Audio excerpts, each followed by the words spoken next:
I 25 female agreed to be a surrogate for my sister and her husband, late 30s, but am regretting it now. For most of my life my sister Alice has been wanting kids but has been unable to carry a baby to full term, in part due to endometriosis. She was in a lot of pain and had to have a hysterectomy. Alice and her husband Ben has fostered 5 children and have adopted 2 children with autism, and are great parents. They have a good home environment and are financially very well off. But recently Ben and after a while Alice was bitten by the urge to have a kid biologically related to them because they wanted a chance to do things right and provide the best start in life, their views, not mine. So they asked me to be their traditional surrogate and said that they would cover all costs, legal, medical etc., associated with it. They would also be paying off my student debt, renting a 2-bedroom apartment for 3 years plus giving me a substantial amount of cash. I said sure,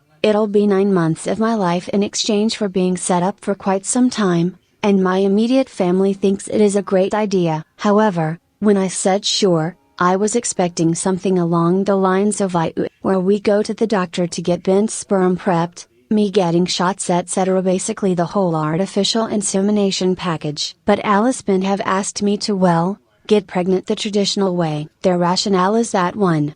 It is the cheapest way, 2. They don't want to go to the hospital given the corona pandemic, and 3.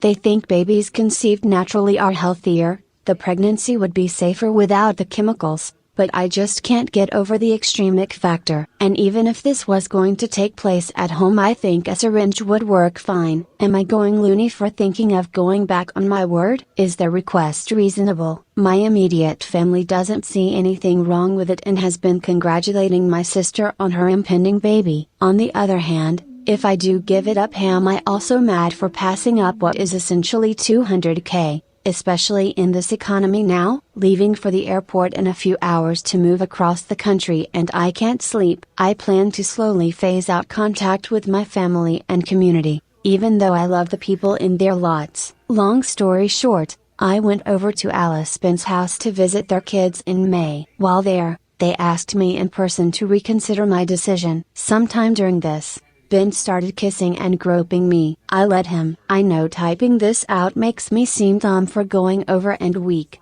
because I was. But I just froze and it was very difficult to say no in the moment, especially with my sister crying and Ben having quite a presence in person. Trust me, I have replayed the scenario so many times in my head wishing I was stronger in that moment. Luckily that was the extent of it and I was able to leave shortly after, because I don't know what I would have done otherwise. I also received surprisingly no support from my parents or my bishop regarding my earlier decision. I didn't tell anyone the recent event. I don't think they know what Alice and Ben were asking me, exactly, and I didn't bring it up either. I was already sort of an outsider for not really conforming to the usual lifestyle of being married with kids. But this still shocked me. All these things combined made me reevaluate my life. Working from home and having this much time alone has also given me a lot of time to think about things. I fell down the rabbit hole of reading stories of people who also left the church and I want that life for me. So I've spent the last 3 months making arrangements,